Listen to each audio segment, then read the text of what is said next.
Hello, everyone.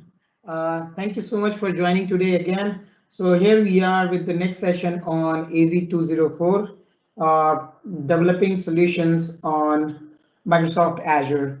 So we are covering this certification track for a while, and this is our fourth session in that series. And if you have not yet registered here, if you are joining the direct link, I recommend you to register at azurez.com/az204, which will redirect you to the Eventbrite page where you can register. And there you have certain links that we will be sharing in the end of the session as well for our groups. We'll be talking about our team and the speakers today in a while. Now, today we are covering implement Azure security. So today our speakers will be covering the security aspect of Azure in the from the developer point of view. And to host these sessions, here we have the core team where Vipin Jha, who is also our co-speaker today, who is a Microsoft certified trainer and a consultant based out of Delhi. Ram Murthy, who is also a Microsoft certified trainer and based out of Bangalore. He is a cloud architect. Myself, Ashish Raj. I am also a Microsoft certified trainer and I am a DevOps architect, and currently I'm based out of Bangalore. Sri, who is cloud solution specialist and based out of Canada. Sanjeev, who is our co-speaker today, who will be taking care of the lab module. He is senior software engineer and based out of United States. Nitanshu, who is a Microsoft certified professional, who is based out of Delhi, and he has been supporting us in the background a lot. Kritika is also one of our core team member. She is helping us with all the content, and other things. And also she has hosted few sessions in the past. And then Arun Pachera, who has been conducting few sessions in this series as well, and who will be probably conducting more sessions in upcoming days. He is a Microsoft certified trainer based out of Delhi and is a cloud architect. So this is the cloud, our core team behind the scene who is working, in different aspects so that we can present all these topics in front of you. Now, so today's speakers, out of these core team member, Vipin Jha, who is, our core team member, is going to take care of the first part of session, which will be theoretical part of the session, where Vipin will be exploring various security aspects of Azure, how Azure offers various services and configuration which can make your solutions which you are developing to be hosted on Azure in a more secure way. What are the security options you have?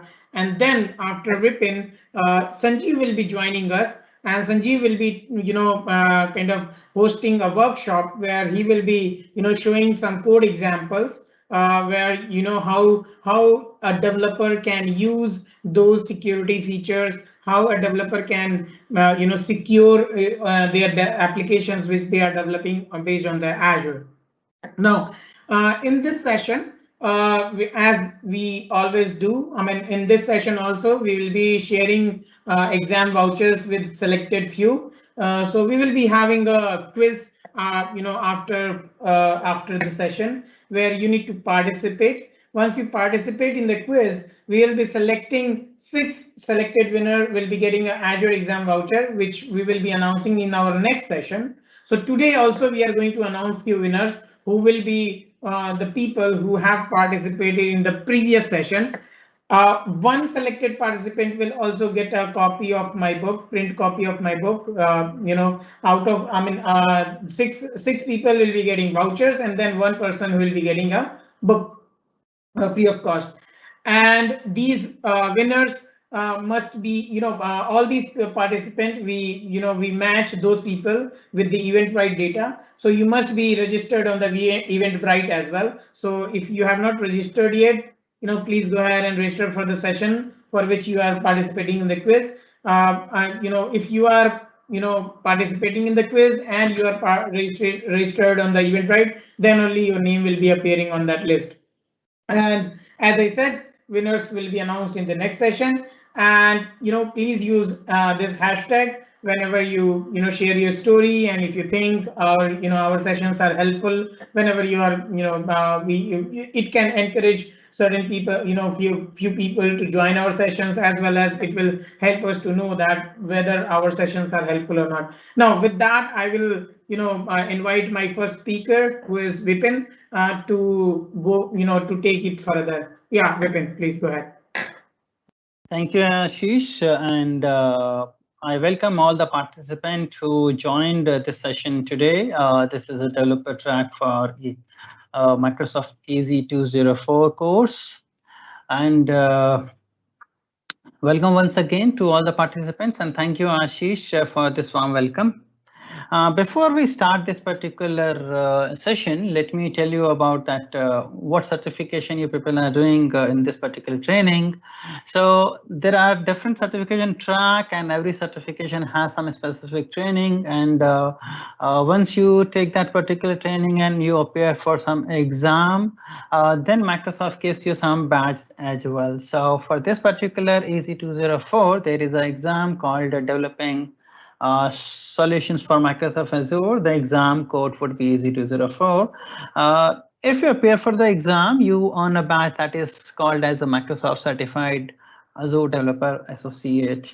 Now, to appear for this exam and to successfully pass this particular exam, you should know like what Microsoft is going to assess, like how your skills will be assessed during the exam. So Microsoft has this skill measurement for all the different exams, and this is a best practice for any student, any participant to make a tracker, make assessment list for their self, and prepare accordingly.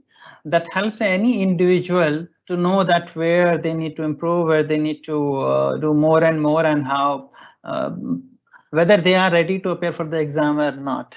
So for this particular exam, there are different sections that Microsoft has. The part one is develop Azure Compute Solutions, and you generally have an exam weightage for around 25 to 30% of exam weightage. So there would be questions coming in the exam, and the exam weightage for those questions would be around 25 to 30% in the exam weightage.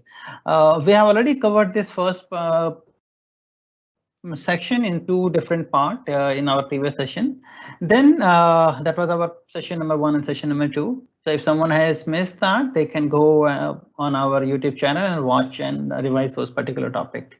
Then there is another section that is related to the storage and how a developer uses Azure storage service.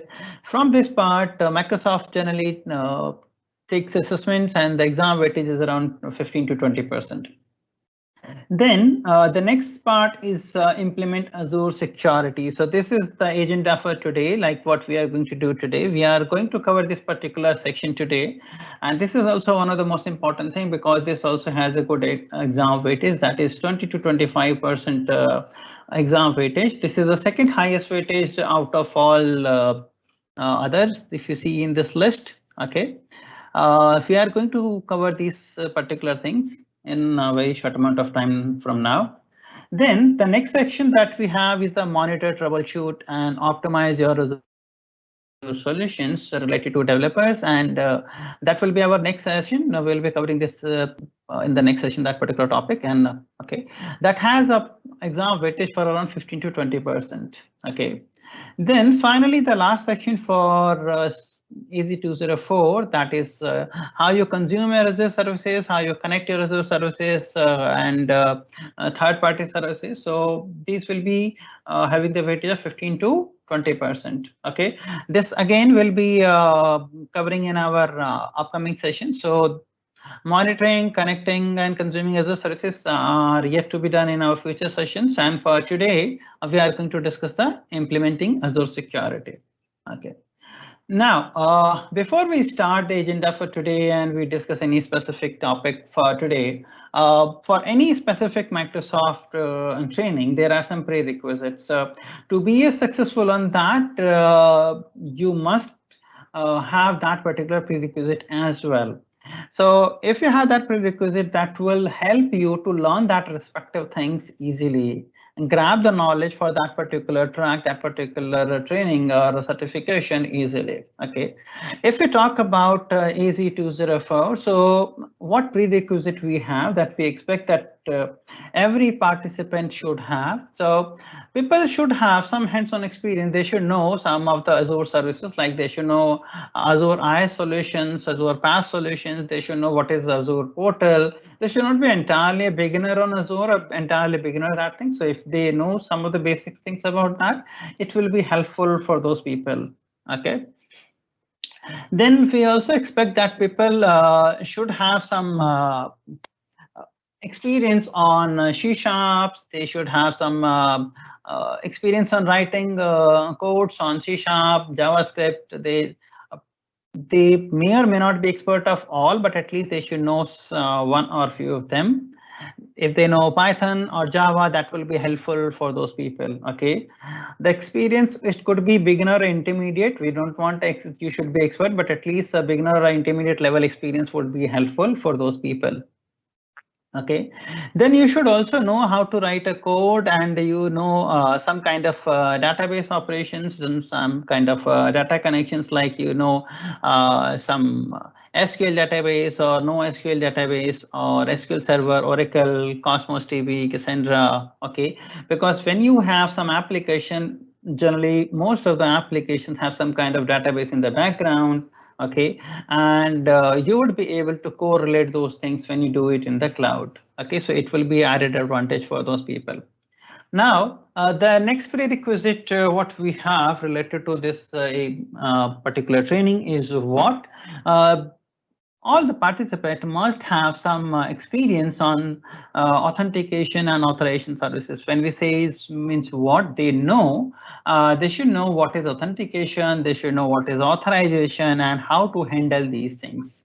How to handle these things in any of such applications. When they want their application should be authenticated with some kind of identity services, and then what level of authorization you want to give to users or some other applications within your code. Okay, so they should be familiar on those things. Okay, they should know some different protocols, like they should know what is HTML, they should have understanding of HTTP or HTTPS protocols, they know what is their STPI interface. Okay, so these are some of the prerequisites that we expect from the participant should have. If you have this kind of background, if you have this kind of experience in that particular case, going for this particular training and going for this AZ-204 track would not be very difficult for you people, because in that case you would be adding a knowledge and implementing that to cloud, and that will be very interesting and easy for you people.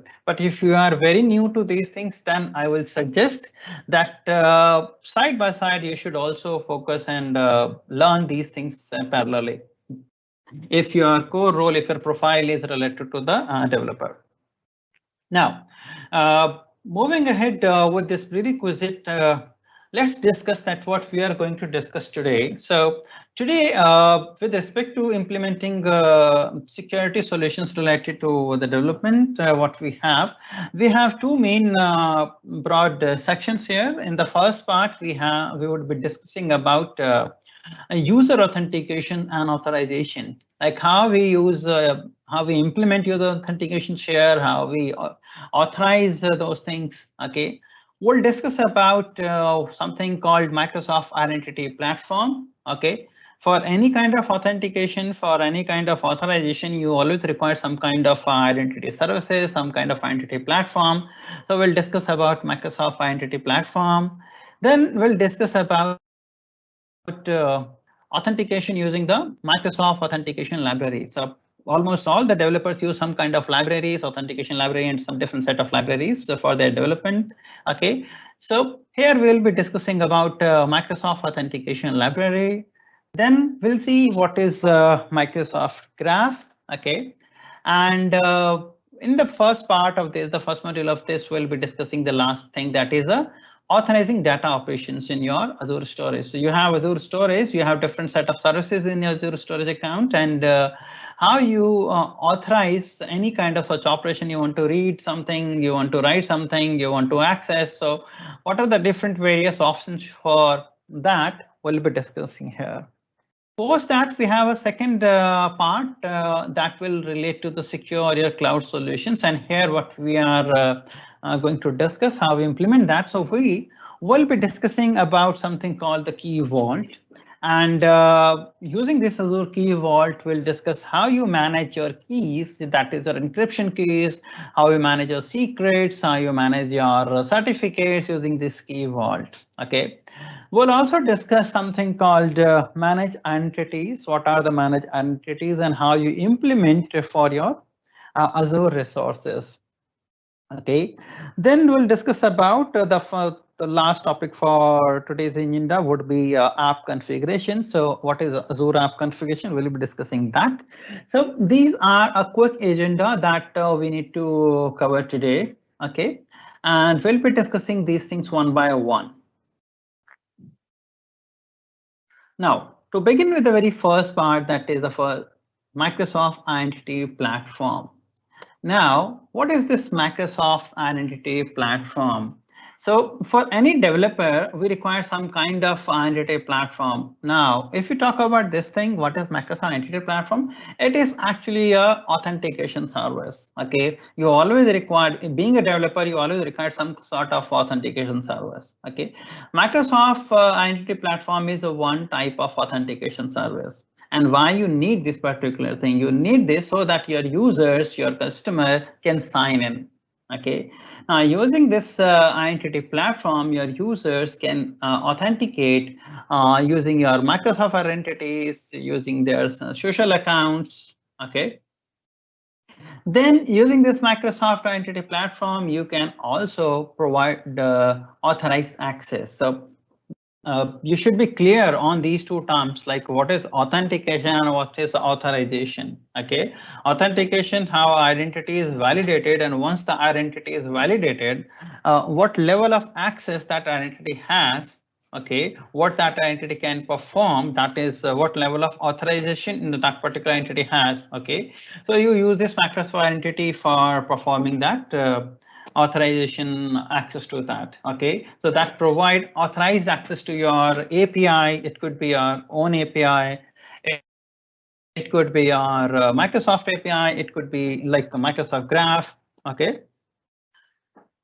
There are some components. So when we see we talk about the component, means there are some component that makes this Microsoft Identity Platform. So let's discuss that. What are those components that make this Microsoft Identity Platform? So Microsoft Identity Platform actually supports this OpenAuth Mac 2.0 or 2.0.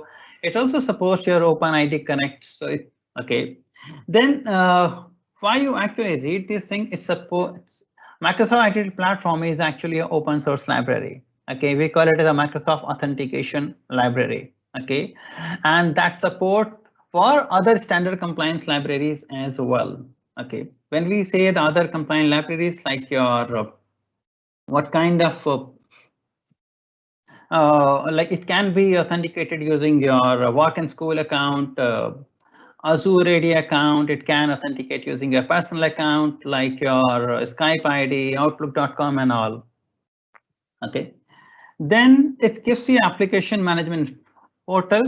Okay, and how you do the configuration for that? You can do application configuration for using the API and the portal. Now, it also when we talk about the component of Microsoft Identity Platform, it also has like some kind of developer content. And what is the content here? The content here means like it has some kind of documentation that a developer can use to learn this thing, to know about the knowledge base, to know about some tutorials. Okay, to perform some activity, to get started in those things. So there are some content as well. Then if we talk about what is a Microsoft Authentication Library, so Microsoft Authentication Library is something that enables the developer to acquire some kind of tokens. Okay, so that acquire tokens from the Microsoft Identity Platform, and that token is required to authenticate users and access your API in a secure manner. Okay. When we say to access your API in a secure manner, so what kind of API? It can be your Microsoft Graph, it can be Microsoft API, some third-party API, it can be our own API as well. This Microsoft Authentication Library supports various different platforms. When we say the various different platforms, like some of them, like it supports .NET, it supports your JavaScript, it supports Java, it supports Python, it supports Android, it also supports your iOS. Okay, so the developer can use any of such platform for this Microsoft Authentication Library. There are some benefits that why we should use this MSAL. So what benefit we have actually? Using this MSAL, you don't need to directly use any OAuth libraries in your code. Okay, so it acquire and maintain the tokens automatically. Okay, it also handle the token expiration. So if let's suppose the token has to be refreshed or has to expire, it manages those things automatically. Then it also specify the audience. When we say the audience using this MSAL, you can specify that who would be the user who can log in. Okay, who can sign in. Okay, like the audience can be your the people who have the work account, the people who have the Microsoft personal account, or they have some social identities. Okay, so using this MSAL, you can specify the audience as well. Now, when we speak about the MSAL, that is Microsoft Authentication Library, it is what? So it is actually a evaluation of the Azure Active Directory Authentication Library. Okay, so that was a version 1.0, and if we talk about that, that is actually a deprecated thing. So being a developer, we suggest to use a new one, that is MSAL. Okay, but yes, it's Microsoft has declared the life cycle for this. It will be available, but the current status is this is deprecated. Okay, so it's recommended to use the new one. Okay, and what evolution happened from a Active Directory Authentication Library to Microsoft Authentication Libraries? Your version 1.0 supports your work account. That doesn't support your personal account. Okay, the Microsoft Authentication Library 2.0 supports personal account as well as your work account. Using this MSAL 2.0, you can also authenticate for using your Azure AD B2C or like some public identity provider like Facebook, Google, LinkedIn. Okay, so you can use those things as well. Next is a Microsoft Graph, and in this section we'll discuss what is a Microsoft Graph actually. So Microsoft Graph is what? It is actually it is like a gateway to the data, and what kind of gateway and what kind of data. So it's actually a gateway to the data in your Microsoft 365.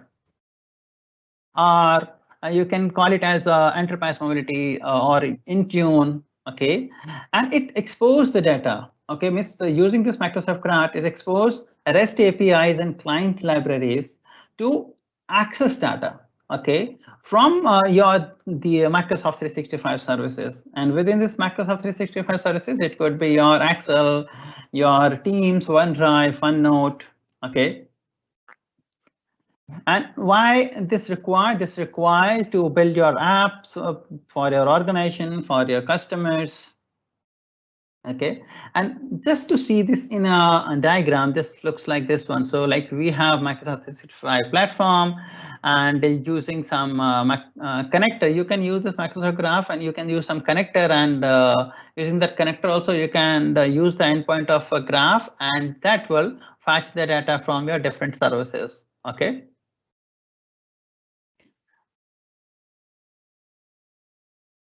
Then to move ahead, the next section is what? The next section is something very important related to authorizing of data operations. And what is that? In this sections, we are going to discuss how you have options for authorizing the data operations in your Azure storage. Now, here, if you see this particular table, we have some options at the first row, and that says like shared key or storage account key. Then I have mentioned share access signature, then Azure Active Directory, on-premises ID, anonymous public access. So what is these? So these are the different options actually that we have that we can use to authorize someone for our Azure storage services. Like when you have Azure storage account in Azure, you have a different set of services based on what type of Azure storage account kind you have created. What is the kind? You may have Azure Blob service, you may have Azure File service, that is Azure File SMB, or it can be Azure File REST. Okay, you may have Azure Queue or Azure TFL. So your Azure storage account can have these 4 types of services actually majorly.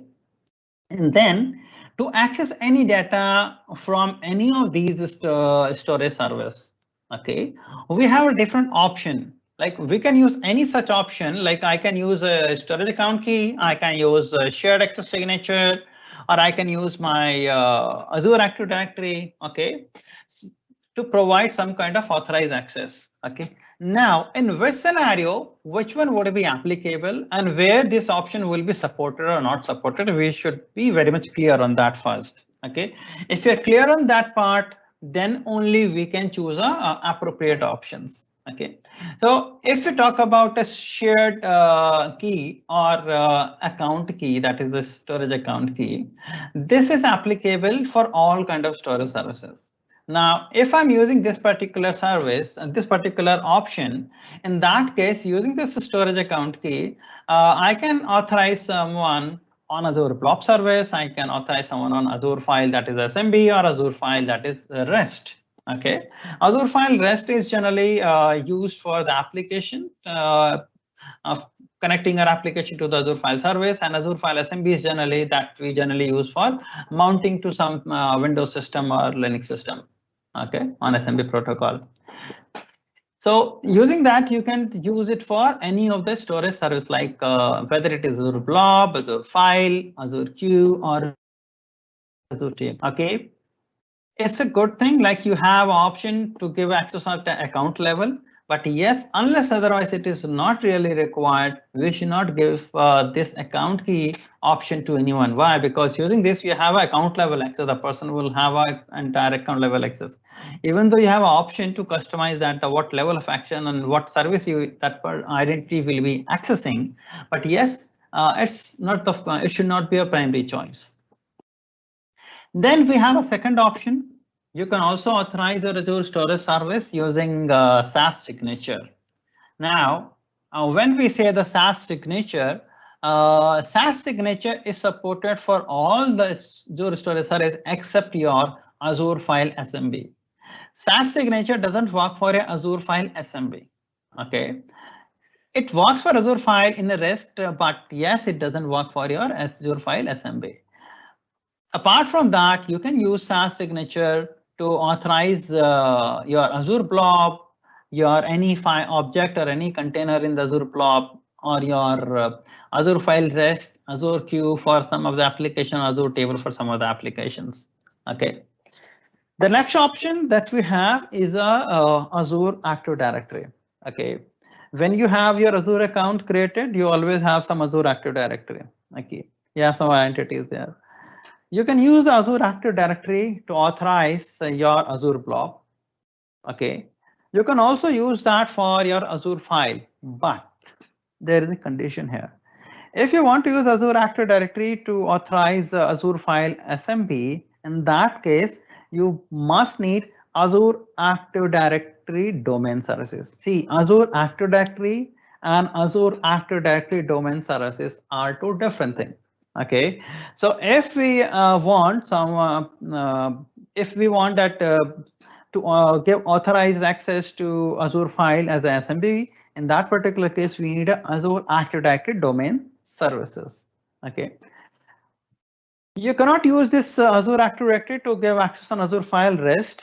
Okay, and you cannot use this for your tables as well. It is supported for your blob. It is supported for your Azure File Assembly. It is supported for your Azure Queue services. Then there are many organizations who generally have the on-premises Active Directory. Most of the organizations have Microsoft on-premises Active Directory. They also have some kind of a hybrid environment. When they have a hybrid identity, they synchronize their on-premises Active Directory identities to the cloud, to the Azure Active Directory. Okay, so if you have on-premises Active Directory that is synchronized to your Azure AD, you can use your on-premises AD as well to authorized access. Okay, now in this case, this can be used only for your Azure file SMB. This cannot be used for any other service. When we say the any other service means like your Azure blob or Azure file rest or Azure queue or Azure table. So those service things are not supported here. As of now, it is not supported. Okay. There may be some enhancement in the future and Microsoft may add that particular thing in the future, but as of now, it's not supported.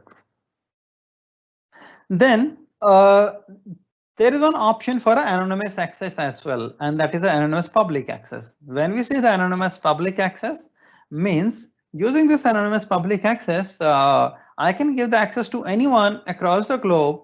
Okay, and that person will have the access. Okay, that person will be authorized to access that. The person or application will have the access to that. Okay, this anonymous public access is supported only in case of the blob, Azure blob service.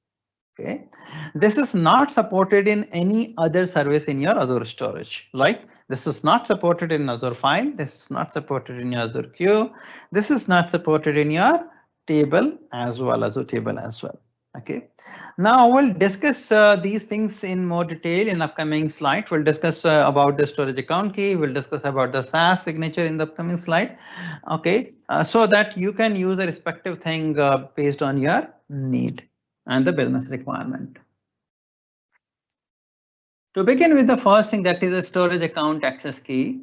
Now, what is this storage account access key and when we have this and how it works actually? At the time when you create your storage account, okay, like you have an Azure account and within your Azure account to avail any of the Azure storage services like your file, your blob or table or queue, you need to create your one storage account as well. At the time of your storage account creation, what happened? The storage account keys are also created. Okay, it's created automatically. Now, when it is created, how many keys you have actually? So there are two keys which are created by default, and both the keys are actually a 512-bit of storage account keys. Okay, you can use this key to authorize access to your data in your storage account. Okay, then what is the meaning of like whether we should use it or not? So this storage account key is just like a root password, just like your admin password or root password for your storage account. Okay, when you give this password to someone that can use anything in that. Okay, yes, we have an option to enable or disable some of the permissions in that, but yes, it works like a root password for your entire storage account level. Okay, so if you are using this thing, you should be more careful to protect your access keys as well. Okay, when we say access keys here, that is the storage account access keys. How you can protect your access keys? Okay, to protect your access key, we have some service in Azure that is known Azure Key Vault. Okay, so Azure Key Vault we can use. We are going to discuss Azure Key Vault in upcoming slide very shortly. So we can use Azure Key Vault to manage and protect our storage account keys as well. That will take care of managing that. That will take care of rotations of that keys as well. Okay. And if you think like that the key is compromised or if you doubt for that particular thing, it's always the best practice to rotate that. Then another option that we have seen in the first slide here related to this Azure storage, okay, that was something called as a shared access signature. Okay, now what is this shared access signature? The shared access signature is what? It is actually like a URI. It is just like a string actually. Okay, now it's a URI and that contains some token. Okay, what kind of token it has? That token that that SAS token tells you the validity, the information, the permissions, and all things about that. You can use this to authorize any specific thing in your Azure storage. When you say any specific thing like your blob, your file, your entire blob, or any specific file in that. Okay, you can give a respective delegated access to those resources in the Azure storage. Using the shared access signature, you also have an option like you have a granular control. Means you can specify the resource access, what level of resource access that, what resource the SAS will authorize. Okay, like the blob, your file, your table, queue. Okay, plus you can define a different set of permissions as well, like read permission, write permission, delete permissions, and many more permission listed there. Okay, plus when you use this SAS signature or a shared access signature, you also have an option to define the validity. Means how long this SAS will be valid. I can define that this SAS URI should be valid for 1 hour only, or for 1 day only, or for 7 days only. Okay, I want to give it to someone to work for a few hours or for some application for some purpose only. Okay, so you can define that validity in this SAS signature. Now, how this SAS, when you have to actually generate this SAS, by default there is no SAS, you need to generate this shared access signature. Okay, now once you generate the SAS signature, it is one of the example. How does it look like actually? Okay, this SAS signature actually looks like this particular example. So here if you see, this is like this begin with like HTTP or HTTPS, which particularly you are using. Okay, then your storage account name. When we say the storage account name, the storage account, when you create a storage account, that must have some unique, globally unique name, like my account name. Okay, then it has a DNS name suffix like blob. If it is a blob, it will be blob. If it is a file, so it will be file. If it is a table, it will show like a table. If it is a queue, it will appear like a queue. Okay, then there will be a suffix like core.windows.net. So this is a Microsoft DNS suffix here. If you do not want to use this particular thing, you do not want to do a Microsoft branding, you can use your own custom domain as well. You have option to add your own company's name. If you own any domain publicly, you can add that and you replace this core.windows.net with your mycompany.com or any name of your organization. Okay, that any domain name that you are owning actually. Okay, then you have some Sas containers. Sas container is actually the folder that we have. Okay, the bucket or the folder that we have. Within this container, we have an object or a file. We call it as an object or a blob object or a file, that is a SAS blob.txt. Okay, now try to understand that the other parameters that we have here. Okay, now what is there in this particular syntax, entire syntax. So here it's like HTTPS, my account, my storage account name, then blob.core.windows.net. Then my if it is a blob, in that case it will be my container name, then within the container the file name or object name, and then like this SV, what this SV specify? This SV specify your storage service version. So what storage service version it has, it shows that particular thing. Then at the time of SAS generation, if you specify any start time and end time for that, it will also specify the start time. So start time will begin with this ST. ST tells you like this start time begins with this particular time. Okay. And if you have specified the expiry, like this expiry will be done from this time to this time, this will be the expiry time. In that particular case, you can use this expiry time as well. So here it will appear in the Sas URI. It will Sas URI with the token. It will appear like a SE equal to this time. Okay. Then, as I said, we can use this Sas for Sas signature for any Azure storage service. Like we can use it for file. We can use it file in the REST API. We can use it for table, queue, or blob. Okay, so this is for what type of storage resource. So here SR stands for that. SR equal to B, that means this is for a blob. B stands for the blob here. Okay, then what permission we have assigned in this Sas? So if you see like SP is equal to RW, so RW means the read write permission. Okay.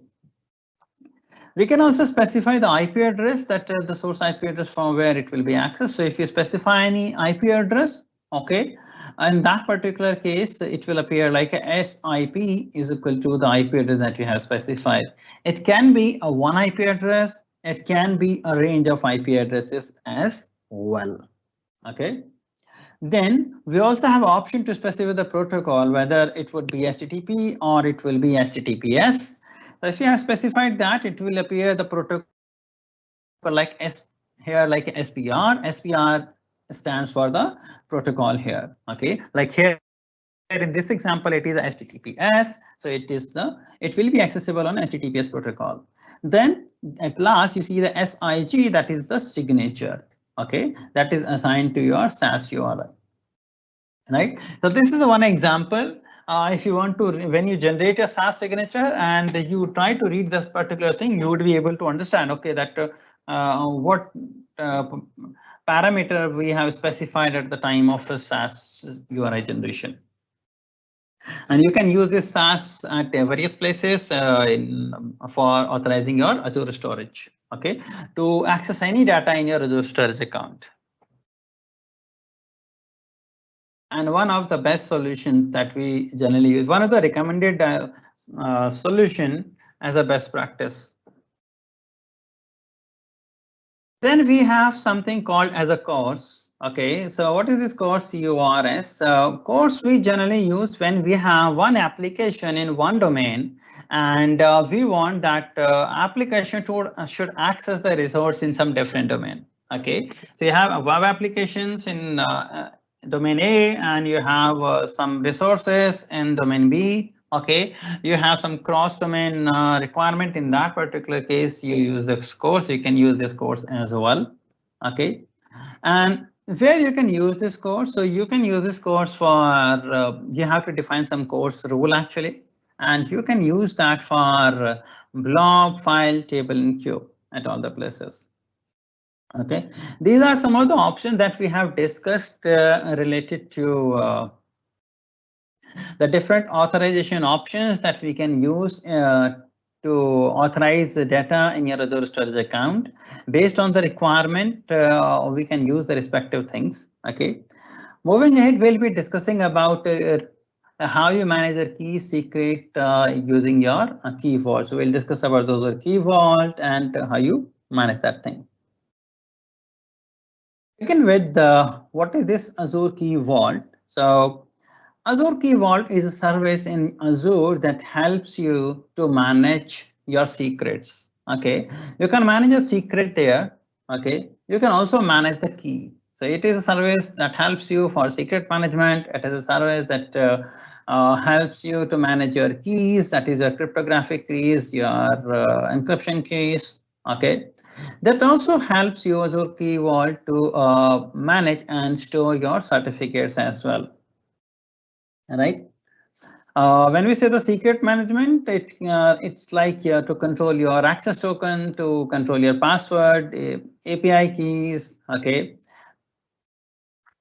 When we speak about the certificates, so in that case, a certificate like your TLS certificate, SSL certificates. Okay, you can use those things to keep it in your Azure Key Vault. There are several benefits that we have if we use this key vault, and what are those benefits actually? It helps you in several ways, like it increases security. Okay, it increases security and control over keys and password. Okay, and how it does that? You don't need to manage that thing. Like you can create and import encryption keys. Okay, it can help you in rotating that. Okay, and when you have some application, and let's suppose you have some key, you are using that key to access some access using that particular key. Okay, your application will not have direct access to the key. Key is actually stored in the key vault. Okay, they will have some access policy. Based on that, they will be using that key to access the data. Okay, but they will not have a direct access to that key. This Azure Key Vault is also validated based on some standard, some compliance standard, that is FIPS 142 level 2 and level 3. Okay, that is your Federal Information Processing Standard. So it's validated with that. Okay. Then Azure Key Vault also helps because like Microsoft services are available in different regions. Okay, it also helps you for reducing the latency, network latency, and the cloud scale for global redundancy for applications. Okay. If you want to do any kind of automation, if you want to simplify the management of your certificate, that is SSL and TLS, it helps you in those scenarios as well. Now, as I said, this key vault we can use to store our secrets, to store our keys, to store our certificates. Then we have some application that will be using this. So how any application will be authenticated to access these keys? All right. So, or any other service that we have in Azure, how those service will be authenticated to access these keys which are stored in the key vault. We have several options for that. Like we have something called as a managed entity. We can use the managed entity. You can use the managed entity for Azure resources. Then we have service principals and certificates. So you can use a service principal and with the certificate. You can also use service principal with the secret. Okay, so these are the several options that we have that we can use to authenticate your key vault. Okay, we are going to discuss managed entities in the coming slide, like what is the managed entity, what type of managed identities we have, how this managed entity actually works. So we'll be discussing these things, but yes, you should know like what different options we have. As a best practice, see, you have all these options, but if we talk about the best practice, Microsoft do not recommend you the second and the third option. Like Microsoft do not recommend using this service principal and certificate or using service principal and secret. As a best practice is we always recommend to go with the managed entity. Okay, and why it is so, we are going to discuss the managed entity later on in upcoming slide. You will be able to understand that. Let's see like how we use managed entity and what are the managed entities actually. Now, so generally, what is the managed entity? There is a common challenge that most of the developer actually face, and what they face when they have some application and they want that some kind of secure communication between the component of their different solution. They have application that has different solution, application A, and then that has some other resources, some services that need to connect and communicate to each other. They have some challenge, like they need to write some codes and credentials in the, they need to specify some credentials in the codes. Okay. Now using this managed identity, you can overcome with that thing, that challenge. Okay. Now, managed entities is what? It is actually an identity for our applications. Okay. And that helps to authenticate with the authority authentications. All right. Now, how it helps? It helps you to obtain Azure AD tokens. Okay, it helps you to access resources like Azure Key Vault, where developer can store the credentials. Okay, then when we say the manager entity, so actually the manager entities are of two different types. Okay, when we say the two different types, managed entities are the first type of the managed entity is what? That is actually a system assigned managed entity.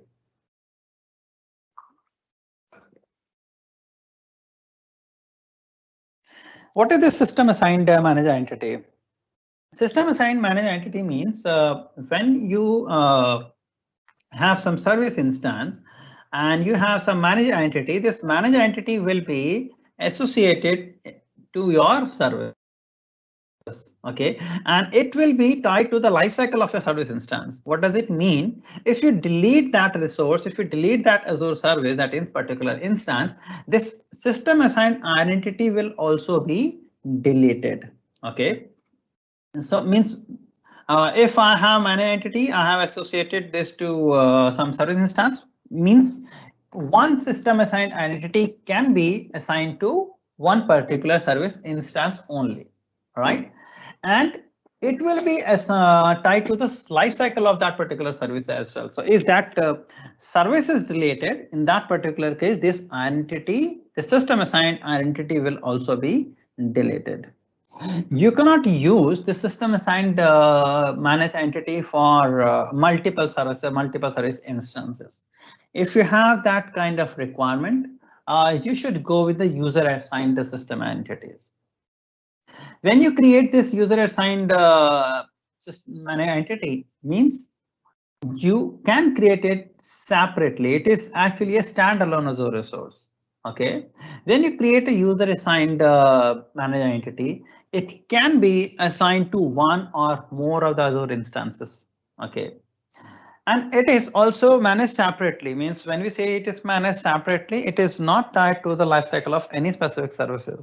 So if I have one user assigned managed entity that I have tied to one specific service, and then I have tied the same thing to the some different service. If I delete the first service, I still have this user assigned managed entity. Okay, and I can use it multiple times for the different Azure instances.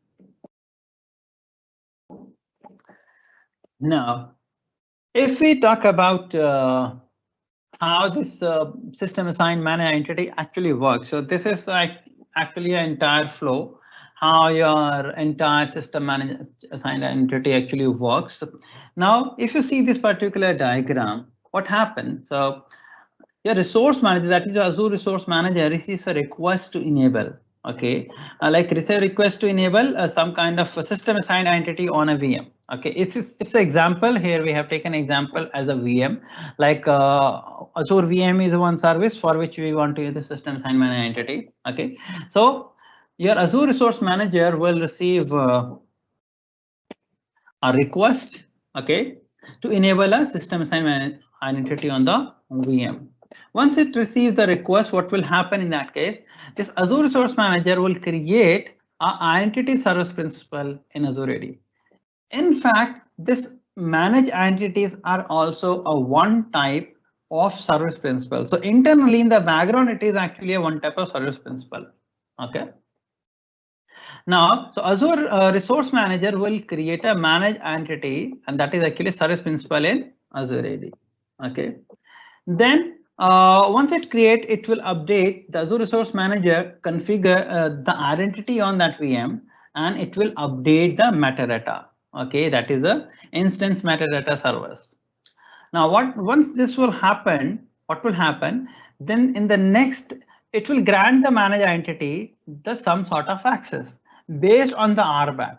Okay, based on the RBAC, what role-based access control we have defined, it will grant the managed entity the access to that particular resource or service. Okay, once it is done, post that, what will happen? It will your code, the code that you have, that okay, that will request, like your VM will request a token. Okay, from your metadata service endpoint. Right, once it will request that particular token. Okay, and request is taken from the request token is taken from the Azure AD, right? And once that request token is requested, then what will happen? A call will be made to the Azure AD to access that token. Okay, that means the token that we have taken in the previous step number. Okay, and it will return to a web token, that is a JSON web token access token. And finally, your code will send the access token to a call a service. Okay, that's support, and this will happen only for those things where the Azure AD authentication is supported. So if there is Azure AD authentication is supported, then you can use this manage identities. Okay, this is a flow like how this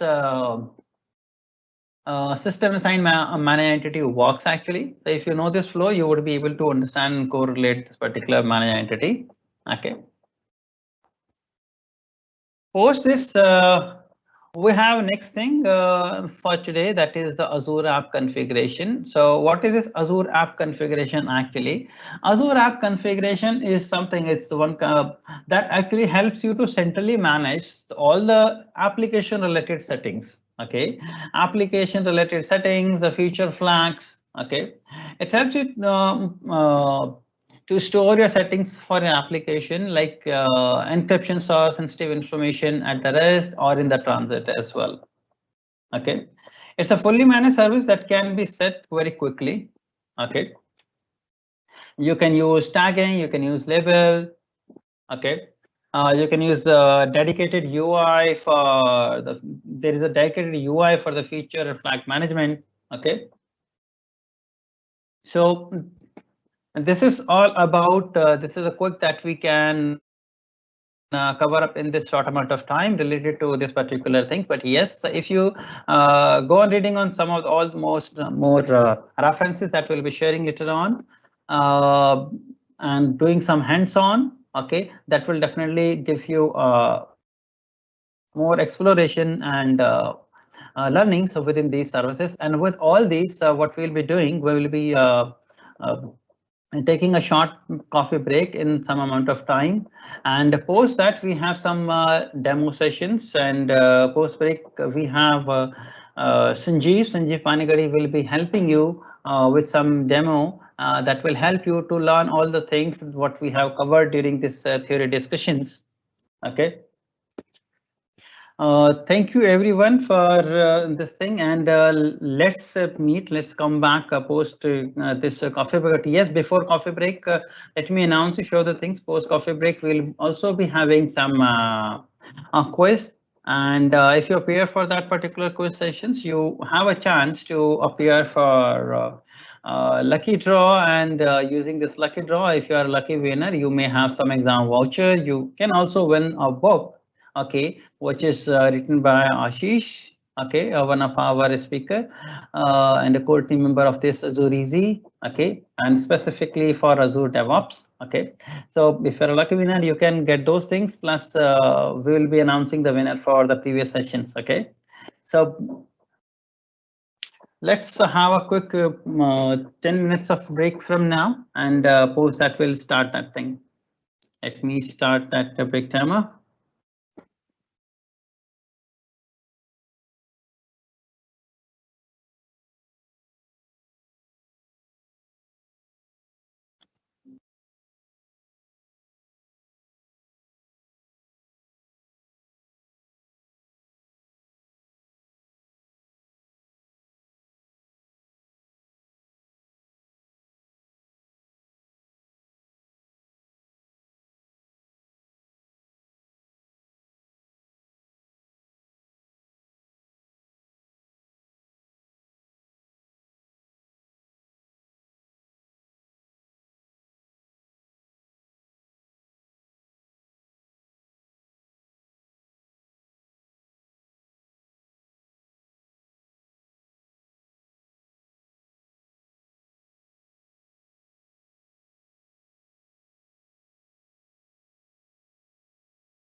Welcome back, everyone, once again.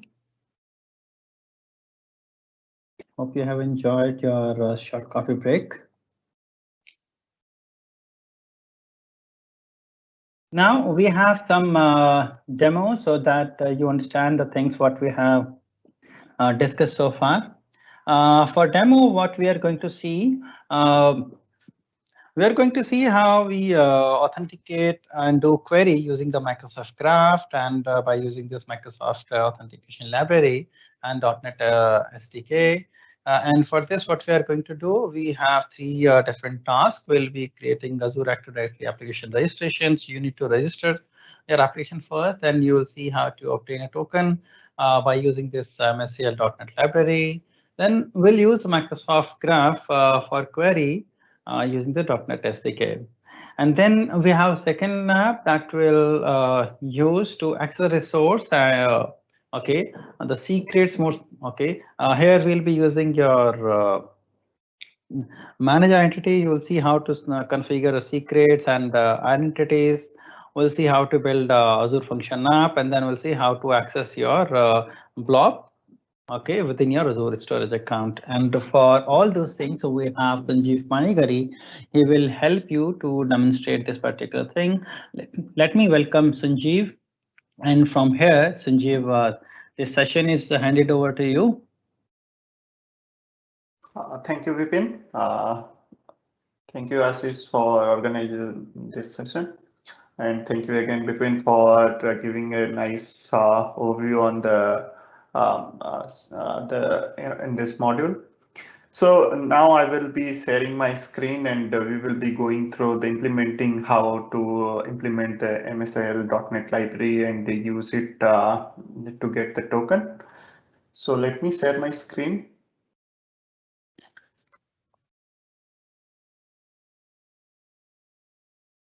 Yeah.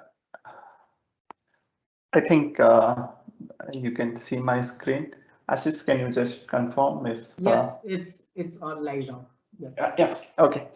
So before moving it, we will be in the first task. We will be using two of different libraries to access the to implement to get the token from the Azure Active Directory, and we will query it out. So let's go ahead and use it, and let's see how what is in our plate. So this is I'm in the home directory of the Azure portal. So let's go ahead and go to our Azure Active Directory, and here what I can do, I can just register a application over here. So I will do a app registration. Let's name it the Graph Console app. So I'll be doing it through a console app. So make sure if you are using a web app, if you are going to register a web app, then you select the web app over here. Or if you are doing a console app, then make sure you are doing the public client native mobile and desktop app. So as I will be doing it with a console app, which will be easier to debug for me. So I will be just using it over here. So here I will be giving it like I will be providing a localhost URL. So let me go ahead and put it like localhost. The class I will be saying 1236. Okay, so sorry, I need to put that colon over here. Let's give it as this is the URL I will be using to query the Azure Active Directory. So let's go ahead and register it. Let me see. Yes. So let's go ahead to the authentication part, and we have everything ready. So we need to just allow the public client flows over here so that it can allow us to query it out. Okay, so I have it. Now let's go ahead and create a console app and check how it works. So for this, you need to install, as I am using the .NET version, you can do it with other technologies as well, like the Java and all. But as I am using .NET, so I think so I will be using a NuGet package, which is a package manager for the .NET. So let's go ahead and uh, install a package. If you search Msal, let's see. So we will be installing, this one is the MSL.NET library, which we will be using. So let's install it, but then we will see how we will use it to query the.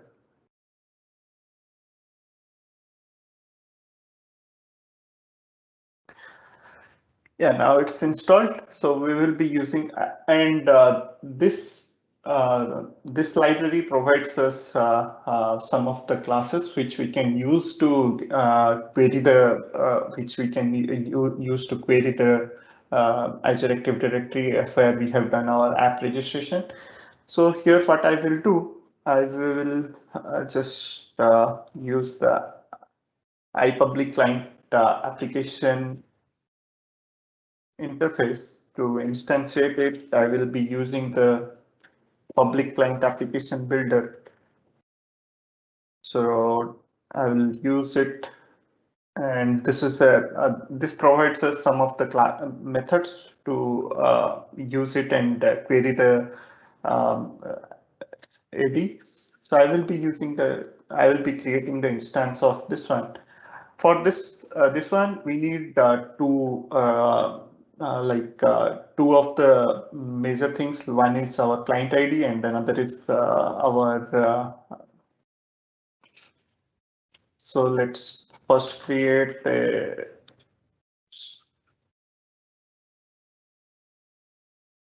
So we will create client ID variable. Uh,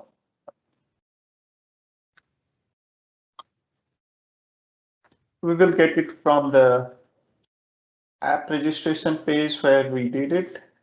So let me create it, then I will get the client ID and tenant ID. Then we'll put it over here. We will feed to the public client application builder so that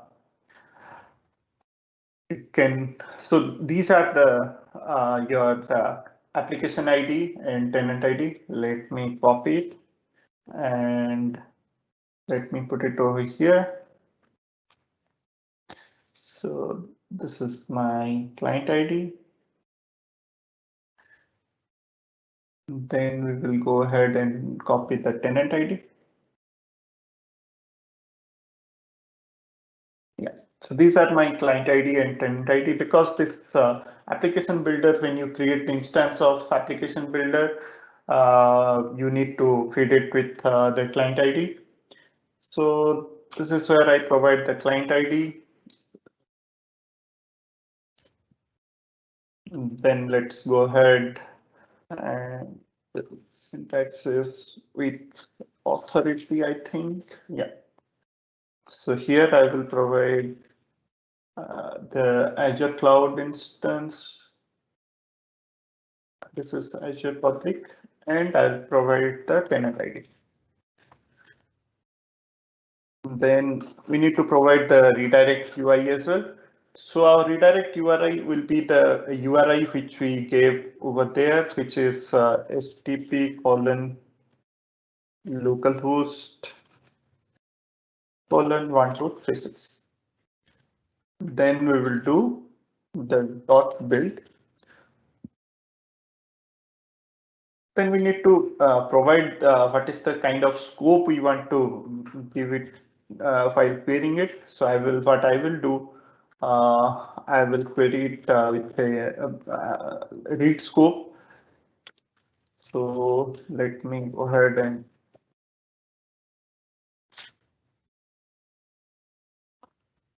Let me provide user.read. So we have our read now. So next is our, we will do authentication result equals to, we have our already the app registration we have done over here. So what we will do, we will write cpp, sorry, app dot acquire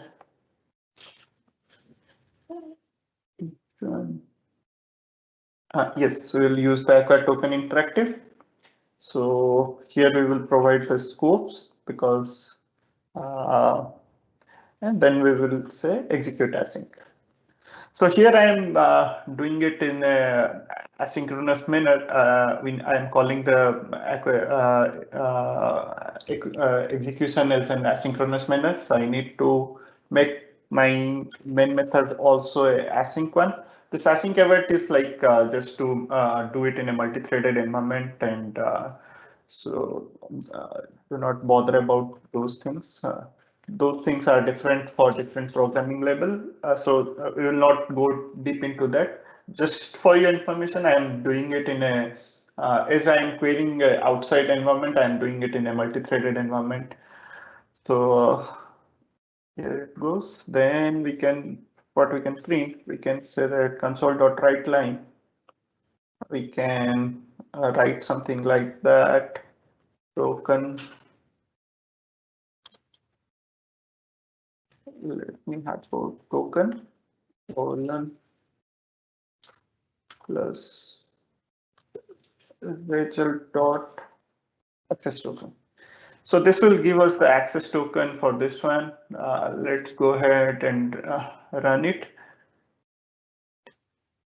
Let me put a debug point over here so that we can debug the application if something happens. Not sure if this will work or not, but let's try it out. So when you open this one, it will ask you to register, like sign into your Microsoft account. So you just need to grant the access. So something like this, which is this one. So you need to just do the accept. Yeah. So now we have granted the access. We can see that it is printing some access token over here. So this is the token which we got it from the app registration which we did in Azure Active Directory. So this is the way you can query, like you can play around with the Microsoft Msal library. So this is the one way. Next, we will be seeing, we will be querying it with the Graph API, which we have. Let's go ahead and do the Graph API thing, and we'll see how it works. So I think this is the basic app registration which I have done. A basic application, a console application which just goes out and reads the access token. So the way, like if you are doing it in a web app, you need to do some like you need to inject the data and all. So I have just hard coded everything, and I just played it around over here. Next, we will see how the graph one works. So let's do one thing. We don't need this one to the for the graph one. So let's do and comment it out. I'm just commenting it out. So for the graph one, we need to again install some of the NuGet package, which is your Microsoft.graph and Microsoft.graph.auth. So we need both the library. We won't install. Okay, so let's install the preview one.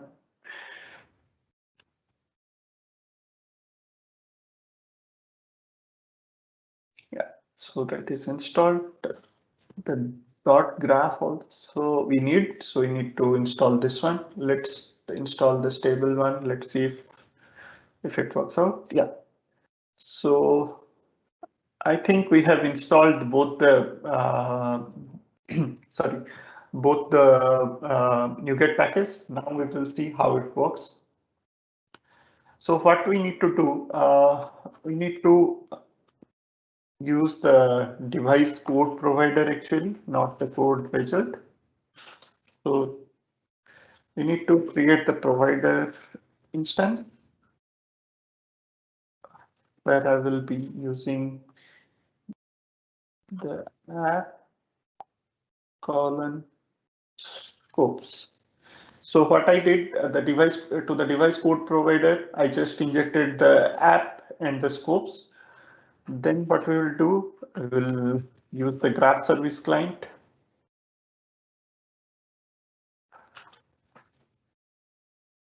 So I'm just creating the graph service client instance where I will be using the graph service client, which is mine, and I need to inject the provider to this one. So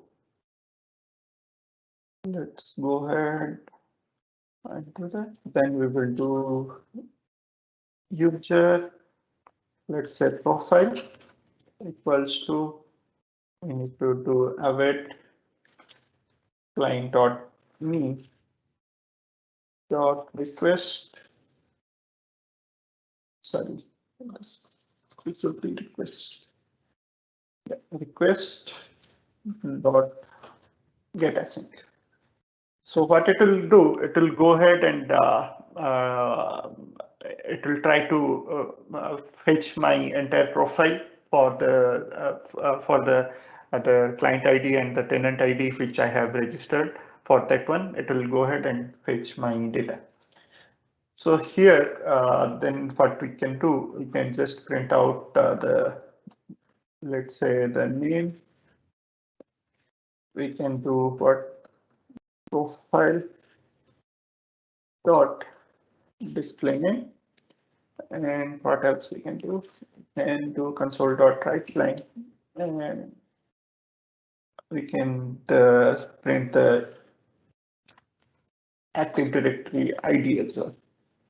So what we can do, I can just append profile dot ID. So let's sorry.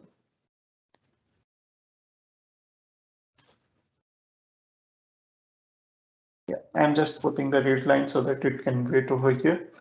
So let me just run it. Let's see what happens.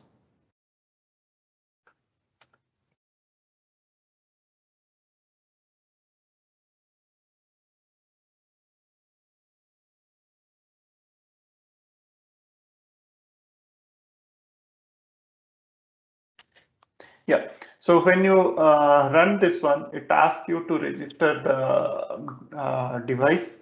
So I will be registering this device by logging in into this one. So let's go ahead and register it. For that, you just go ahead and do the put the URL on the browser and copy the code which it gives us. So I will be copying it and pasting it. Yeah, and I'll do the continue. Okay, so now I think, yeah, now the when I did the registration, it came back, the execution flow came back, and now we have the data and we can see it is printing. So it is printing my name and it is printing the Active Directory ID as well. So this is the way you can use to query you can play around with both these libraries and just get a lot of information. And Microsoft has very good documentation in their portal to get a lot of information. This is just the basic info which I just used to give you a demo so that you can see that how how you can use it. So let's go ahead and check the next function. Okay, sorry. So let's go ahead and check which one we will be seeing the Azure function. We will be using Azure function and Key Vault, and we will be pulling the data from the Key Vault, we'll use a similar way which we have used in here. I will be creating an Azure function in this Visual Studio, and we will be creating Key Vault and function apps over the Azure portal. Then we'll see how it works out.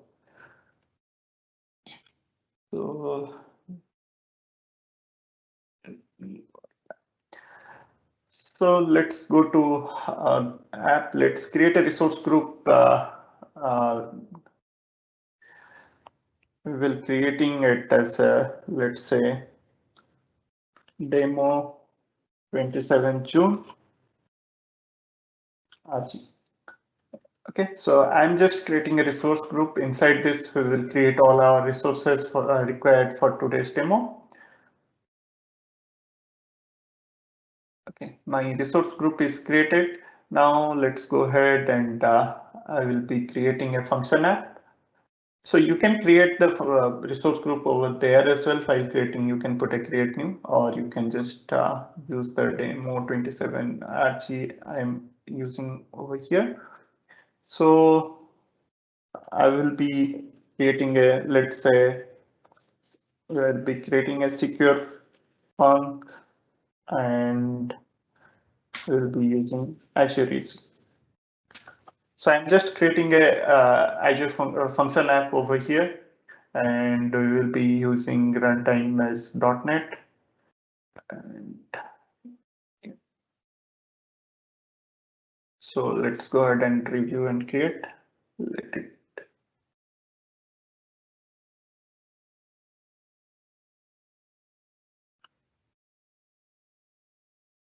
Check.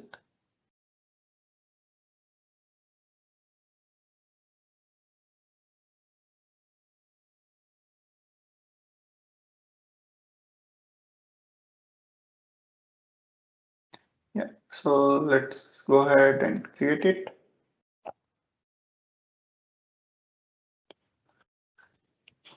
Okay.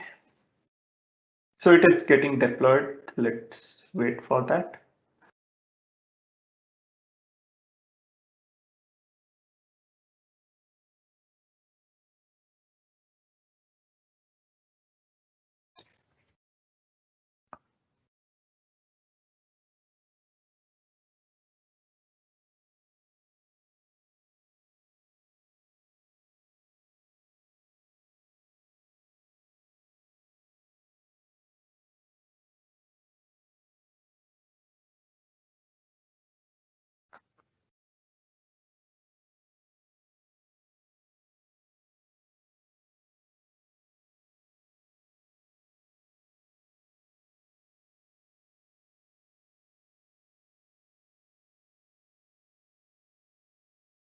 Sanjeev, you there? Yeah. We lost you. Yeah. Oh, okay. Yeah, I am there. Yeah, it's getting deployed, so I need this one to be deployed so that. Okay. Okay. Yeah. Okay. We also needed a. I think we also need a storage account as well. So let's go ahead and create a storage account as well. So let me go ahead and create a storage account. By the time I think that got created, I'll be using 27 storage account name. Let's make it secure storage and Azure Easy. So yeah, so let's go ahead and create it. We have created this storage account as well. Yeah, so now what we will do, we have our function app, let's say the secure func Azure Easy. So currently we don't have any functions over here. We'll just create a basic function from our Visual Studio, and we'll publish to this one. So let's go ahead and create the Visual Studio. Yeah, so I will be adding a new Azure function over here.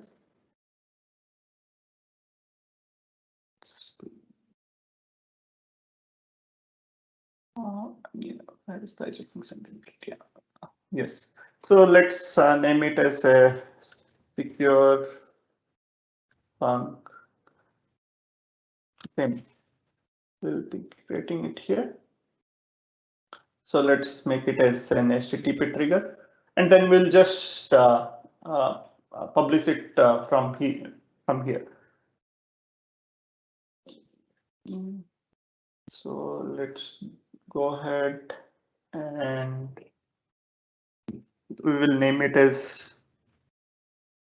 secure func demo. Yeah. So let's go ahead and publish it, and we'll see. So we'll go ahead and we'll create a profile.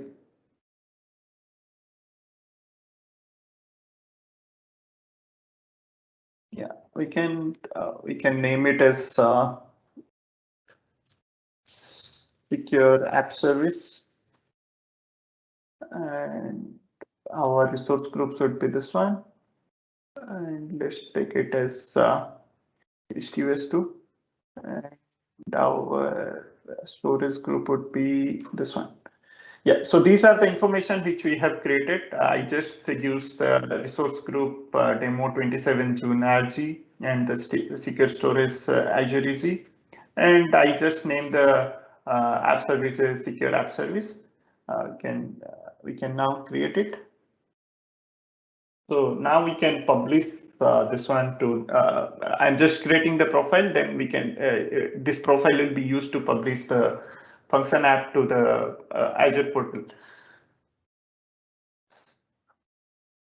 So once this is done, we will also use create some upload some data into the blob. Then we will try to get the data from the blob and put it into the and use it in the Azure function as well.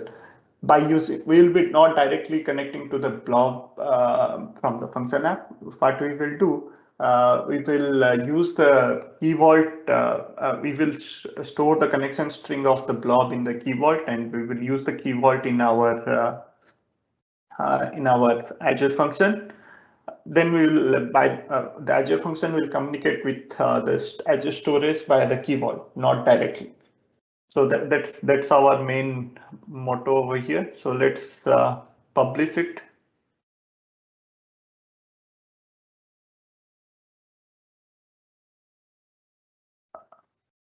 Okay. I think there is some problem here. Okay.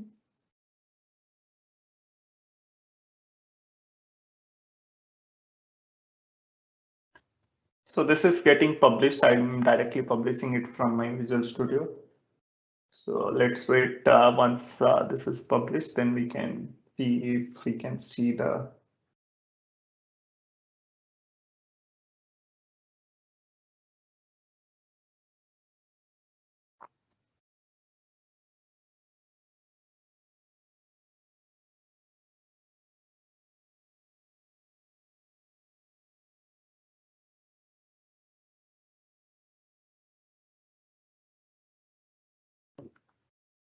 Let's go ahead. Where is our Azure portal? Yeah. So this is the Azure portal. We cannot see any function yet. Let's wait till the time it gets deployed. So once that is deployed, then we can see the. Yeah, I think it's published. So now we can see the Azure function over here.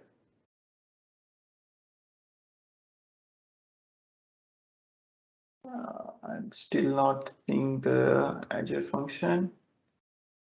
Did we check? Let me check if we use the proper one. Secureappservice.com. Yes, we use the one. Let me check.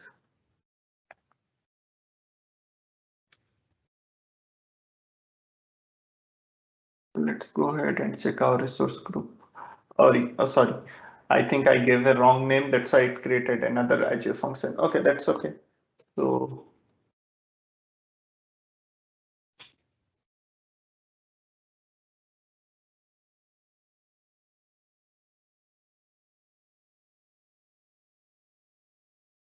yeah, so we have our secure function demo over here.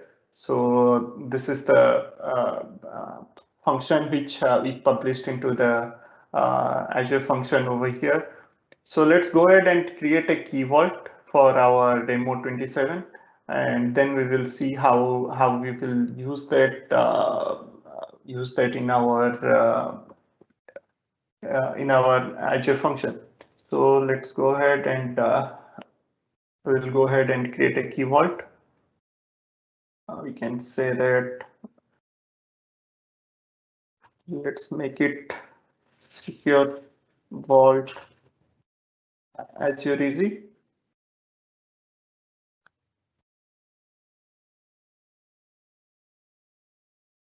Yeah. So this is how we are creating the key vault. Let me check.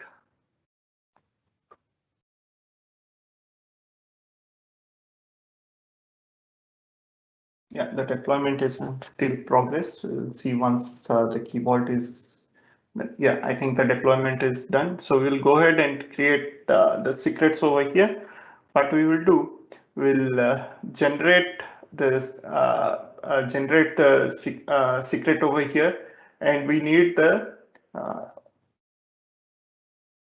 the blobs connection string over here. So let's go ahead and copy the blobs connection string over here.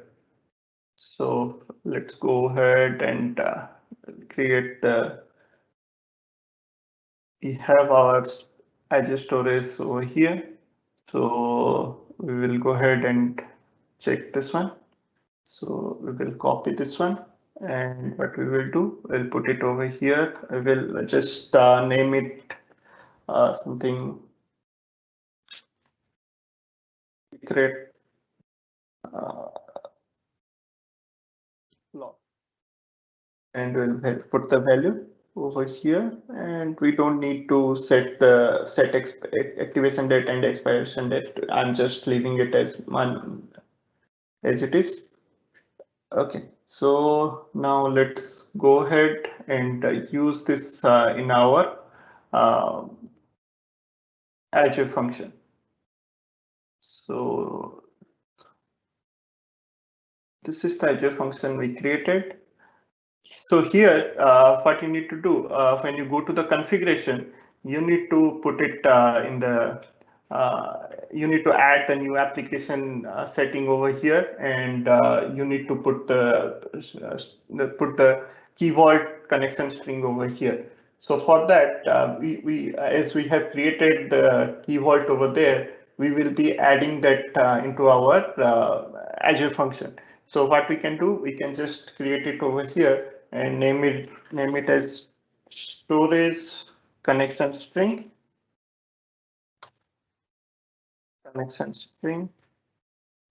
and we need to give it as like the Microsoft Vault, and we need to fit the secret URI, and we need to just copy the where is my secret?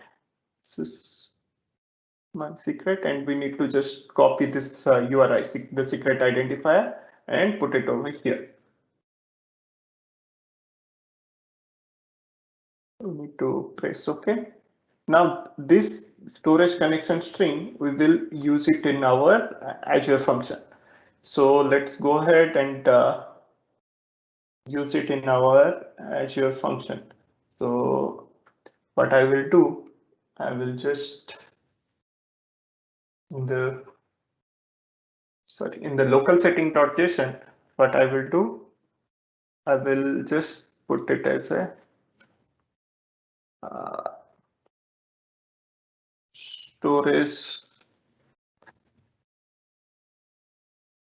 connection string, and I will put some dummy value. Let's put it as a test value. And what we will do, we will use it in our function demo and try to print it over there. So we don't need all this thing. What we can do, we can just read it from the local setting.json and print it over here. So what I can do, I don't need this ilogger and log anymore. So I just string connection string equals to environment dot get environment variable.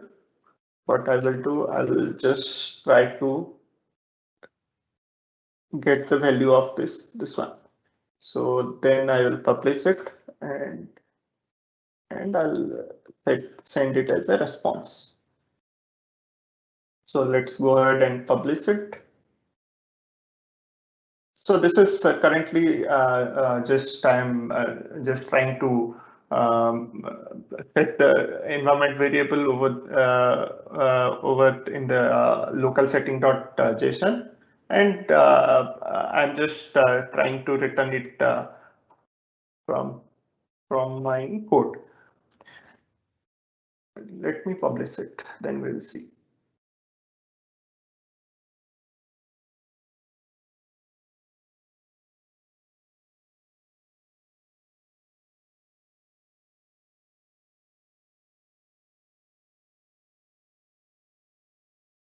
Yeah, it is publishing. So another thing I think I forgot to tell. So when you add the connection string over here as the storage connection string, it will try to get the reference from here, and if it get reference, then it will there will be a tick mark over here. We'll see whether your key vault will. Now it is not able to get the reference. We will see why it is not trying.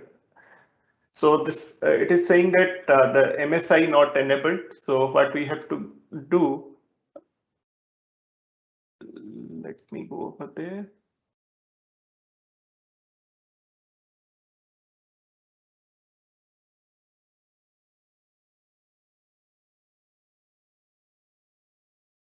Okay, so I think we need to add the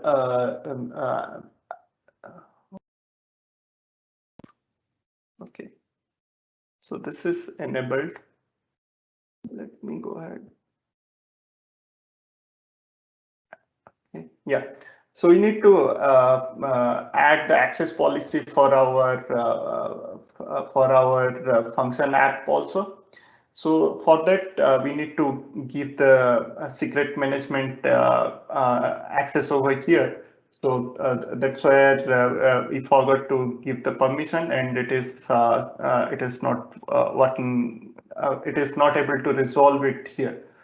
So you need to keep it in mind that we need to give the access for our vault secure key vault to the application which we are using.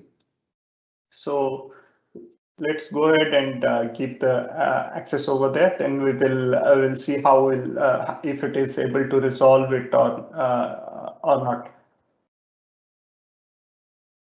So we need to, can we see the principal?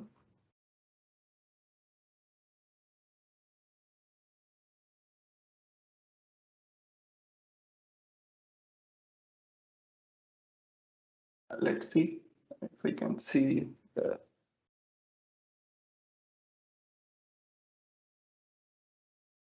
is the secure app service.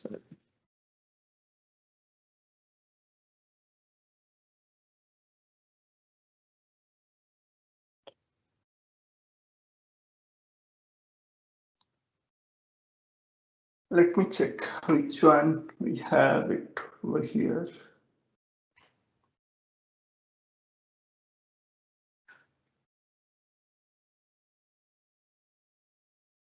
I'm not able to find it. Let me see.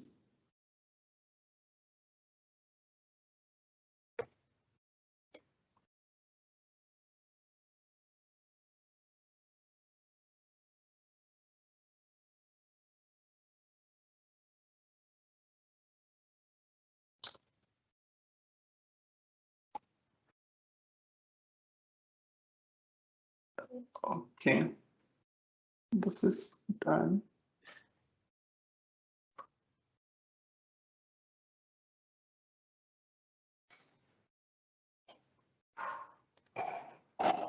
This would be get. Secret permission would be get.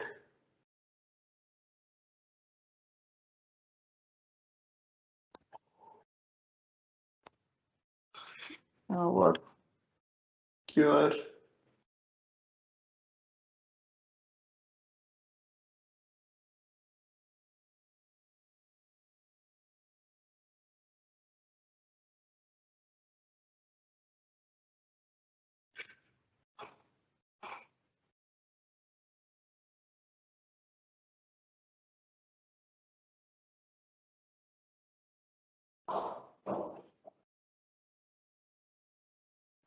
Let me check why we are not able to see.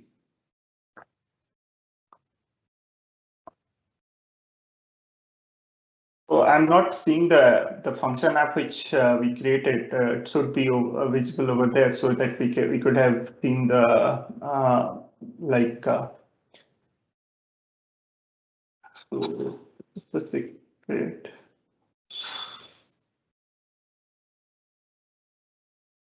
Access policies. Yeah, I think we should be able to see it.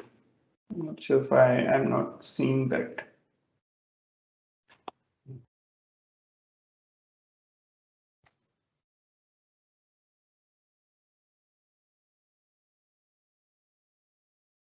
Yes, we should be able to see it. Okay, let me check. What is the function app over here? Is the one.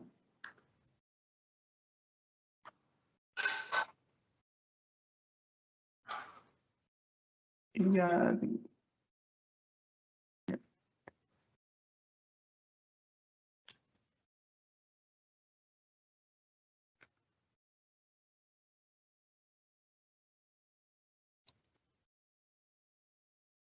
I think we are not seeing the one. Let me check if we missed anything.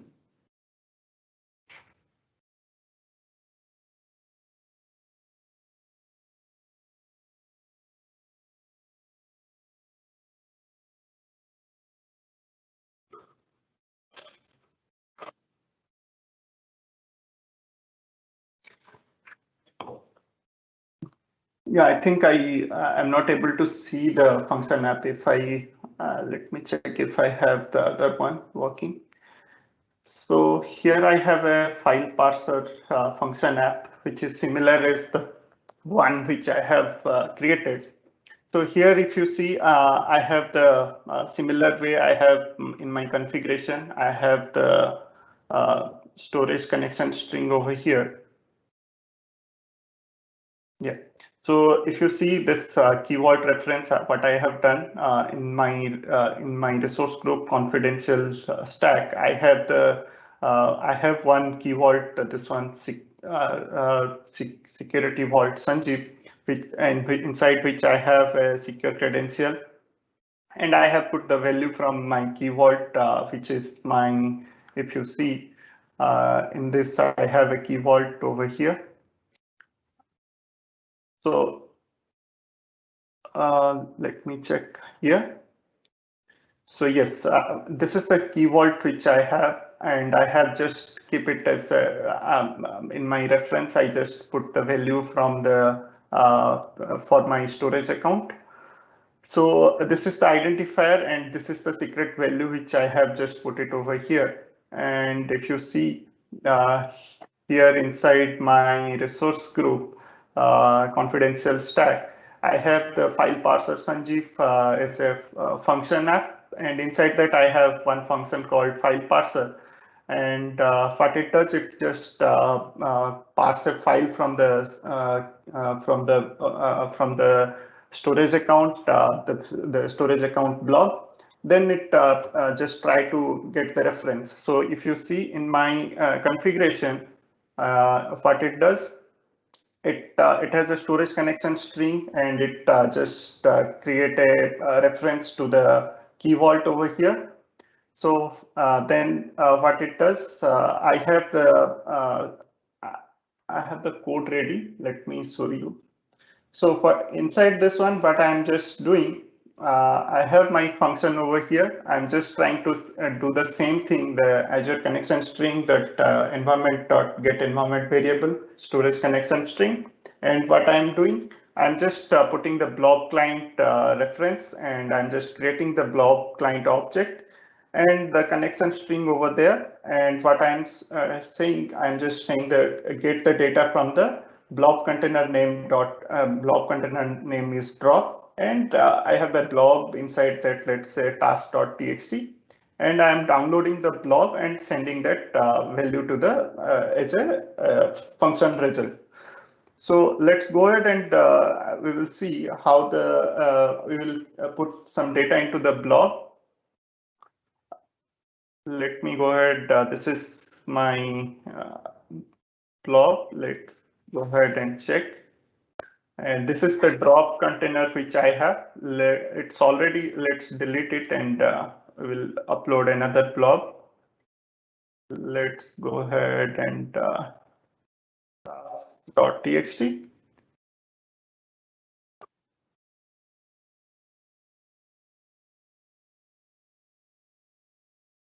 Okay.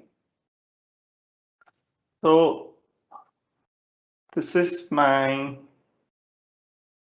blob is uploaded, and my Azure function is there. So I have just created the Azure function over there and just published it. And the next step, what I did, in the configuration, I added the similar way. I have added the storage connection string over here, and I added the key vault reference as I demonstrated. But in the demonstration, somehow it is not. I'm not able to find the Azure function app where I could have given the reference. I could have given the access where I showed it to you, that how I have given the access. So this is where I have in the access policy, you just go ahead, do the add access policy, and from the principal, you just select the, if I show you the file parser Sanjeev. So here it is my Azure function app it is showing. I can just go ahead and add it, and I can give the get reference, the get key permission, and secret permission as get. Then I can add it. I have already added it. So you can see just this is the one which I have added it.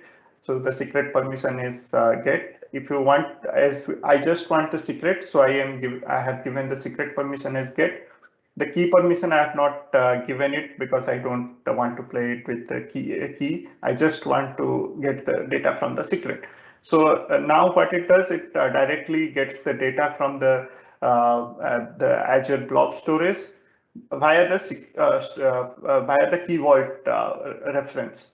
So if I go ahead and just run my file parser function, let me go ahead and code plus test. Let's go ahead and see what is there. I'm just trying to run it from the. Yeah, so if you see the file I uploaded, let me show you. The file I uploaded is task.txt. It has hello world. So this is the hello world, the one which I uploaded. And if you want to change some data and upload it, then also you can do that. So this is how the Azure function directly communicates with a storage account or a blob storage via the key vault, not directly. I'm not giving any direct reference, direct connection string of my blob storage into my Azure function. How I am communicating it with? I'm getting the data from the key vault. Then I'm through that connection string, I'm just communicating with this Azure storage.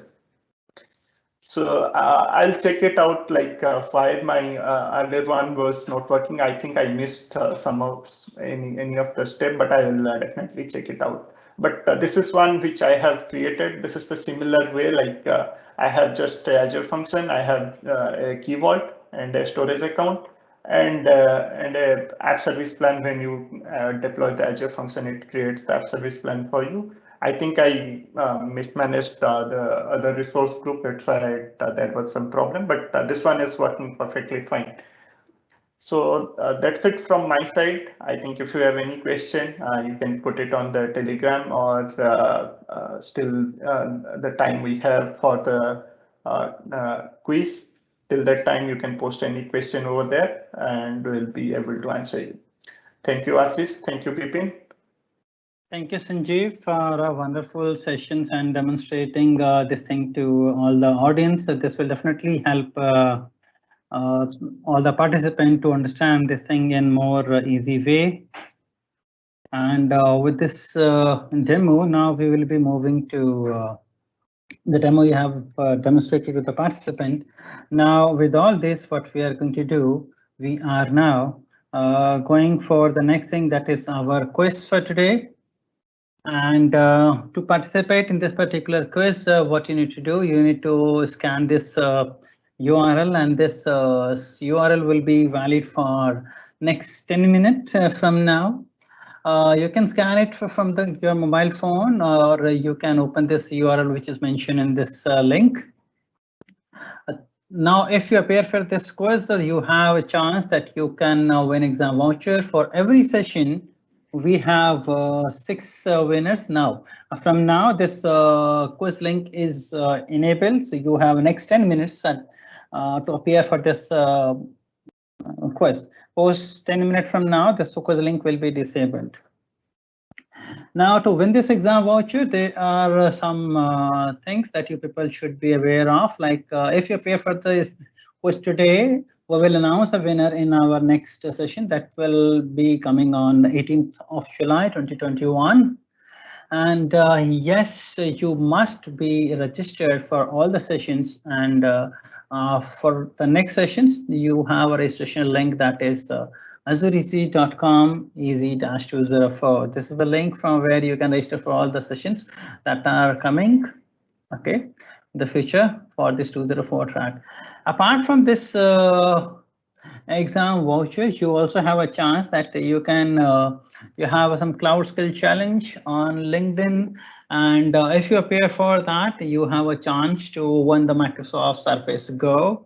And for that particular thing, you have some more information related to this at this particular link, like https://azurec.com/ Azure-skill-521. You can open this link, and you will find the more detail, like how you will be getting all those things.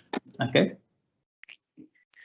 So all the best to all the participants who are forming this particular quiz. We'll wait for some more time. So we still have 8 minutes to do this particular quiz. And post that, once this quiz will be done, we will be announcing the winner for our previous session.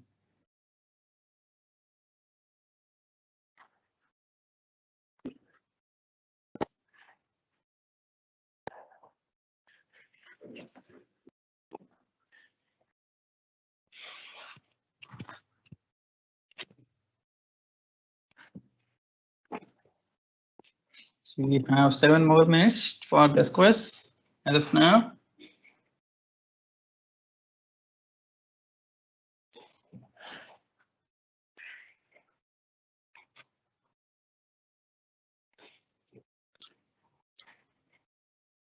The link for the same is also posted in the chat window, so you can see that in the Q&As. You can copy it from there as well. You can find this quiz URL from this slide, which I have shared. The link for that is https://q.azurec.com/EZ-204. The alternative option for that is what you can scan this QR code. If you scan this QR code, this link will automatically open in the next browser.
So it's still 5 minutes right now.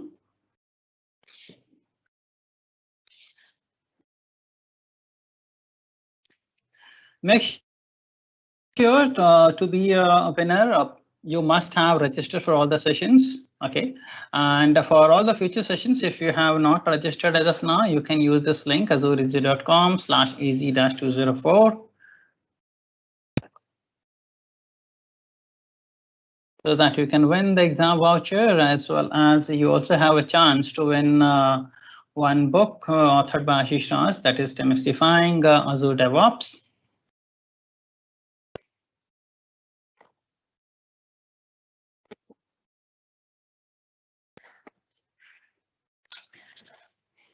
So after today's sessions, we still have 3 more sessions that is related to AZ-204 series.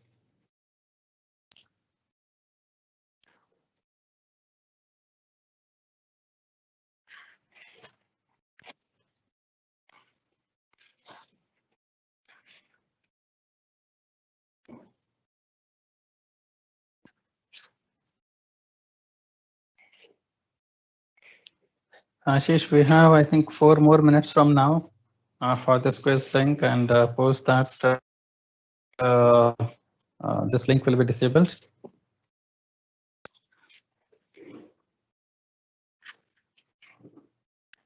Okay.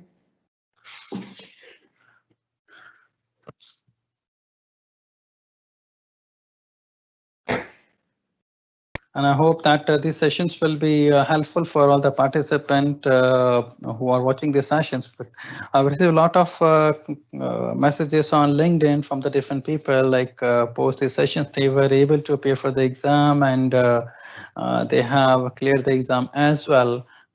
Before this AZ-204, we have delivered the sessions on DevOps, that was AZ-400. Prior to that, we have also delivered the sessions on the fundamental track, AZ-900, 104. And a lot of people were able to appear for the exams on that. And if you think these sessions are helpful for you people as well, and you are sharing your stories on some social media like LinkedIn, please hashtag Azure Easy, so that can be helpful for other people as well in the community, because all these sessions are for the community purpose, to help more and more people learn this cloud, learn this and enhance their career as well. So you have 2 more minutes for this particular course.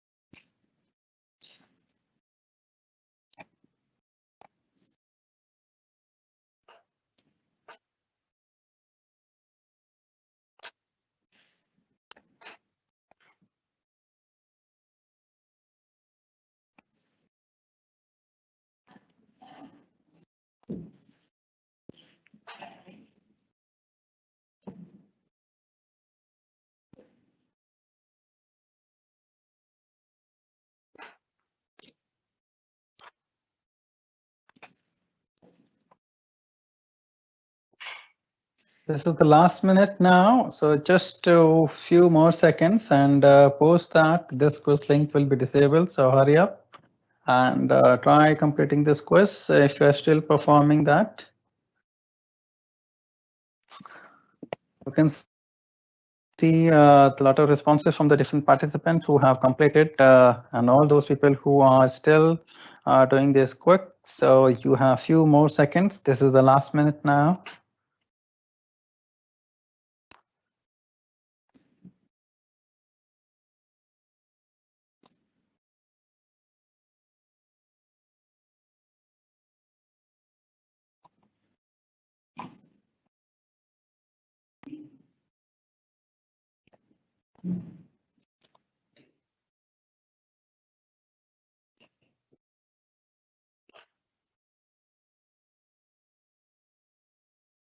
So yes, the time up now. Ashish, you can disable this quiz link now. The time up.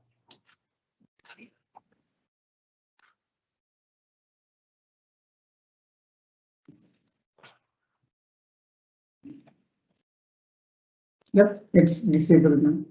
Okay, thank you, Ashish. And with this, I hope that most of the people would have done this quiz very well. And let's see who are going to be the winner for this quiz in the next sessions. And for the previous session, now we'll be announcing the winner for all the people who have appeared the previous sessions and appeared for the quiz. Our previous sessions was on develop for Azure storage. Okay, so I'm handing over this to Ashish to announce the winner for those session, that particular session. Yep, so I'm just taking the control and share my screen. Just give me a minute.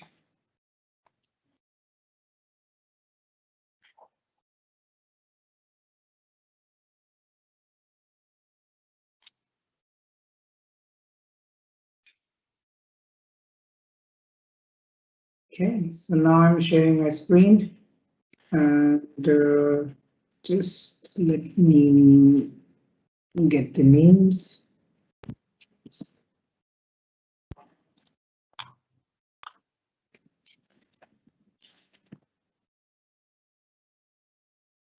So here we have the names of the people, out of which we'll be selecting the lucky 6 plus 1, 6 for the vouchers, 1 for the book. Let me start the wheel. And yeah, so the first winner is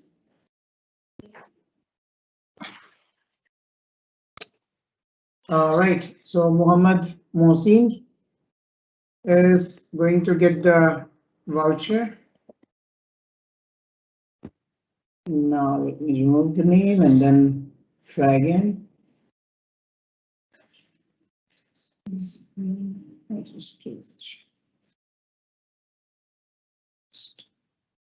So this is Ashish.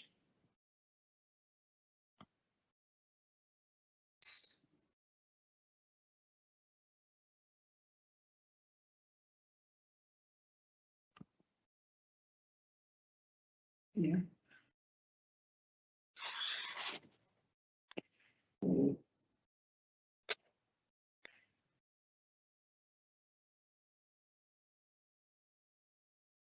That's Gitika. So she has not put in the last name. So probably let's see if we will be able to find the email address. We request you to put all the information so that we can find the email address.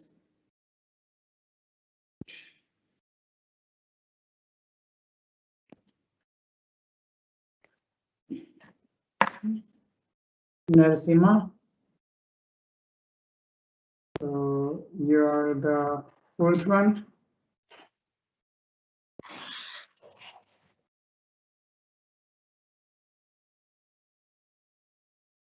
And that's Manoj Kumar. So this is the fifth one, and that will be the last one for the voucher. Okay, let's see, here's the last winner. And that's Matan. Matan, we are just going to connect you with you in this incoming week. Oh, okay, so the vouchers. Now we will select one of the winners for the book.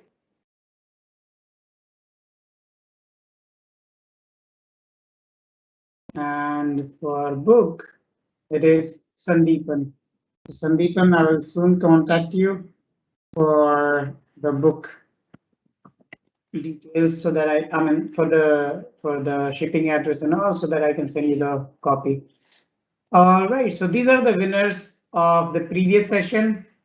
Similarly, we will be kind of having the having this wheels of winner for the next in the next session, where you all have participated in today's quiz will be having their name in this list, and lucky 6 will be selected for the vouchers, and one of the winner will be selected for the book.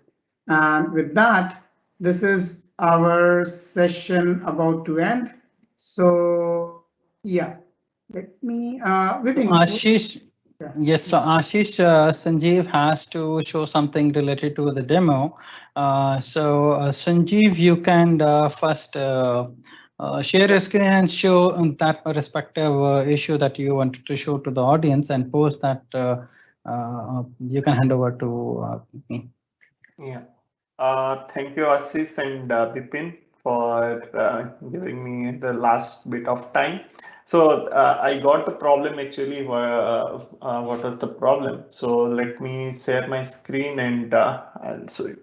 So the problem was like when you wanted to give any function app and access to the key vault. So what you need to do, this is my resource group demo 27, and I have my secure function Azure Easy. So you had to go ahead and in the identity section. So what you need to do, you need to enable this one, the system assigned. You need to normally it stays the status at off. So you need to make it on so that this can be accessed in your key vault principal. So what I have done, I have just make it on. By default, it remains is off. So what you need to do, as I have make it on, then you need to go ahead and check in the key vault. When you need to go to the access policy, you just need to add access policy. In the select principal, you just need to search your function name. So let's, in our case, it was secure function Azure Easy. So you need to just select it, and you need to give the permission, secret permission, as I mentioned earlier. So that was the one major thing which for which the function I was not able to select my Azure function as the principal in my while giving the access policy in the key vault. Yeah, so Bipin, that's what I wanted to just show it. That's it from my side. Thank you, Sanjeev. Yep. So thanks that you helped our audience to understand this situation as well. Let me share this screen, and then Ashish, you can wind up with the last message to the audience for this.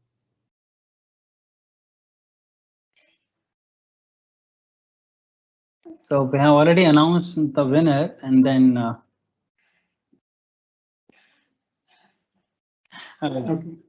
Okay, so yeah, before we, just going to wind up, I have exciting news for our community and those people who are left right now. Let me share my screen quickly. Okay. So, okay, so you guys should be able to see my screen where we have an exciting opportunity from one of our community member. So we have just got this requirement from one of the community member, and you can see the job requirement. If you are someone having these skills and interested to apply, you can send your resume to my email address that is listed on the screen. And you can, what I will do, I will just share it, to the concerned people, and then they will probably connect with you if your profile matches their requirement. So this kind of, we are just trying to find opportunities where our community member can be given explicit, can be given a priority explicitly, if that matches the aspiration of the people. So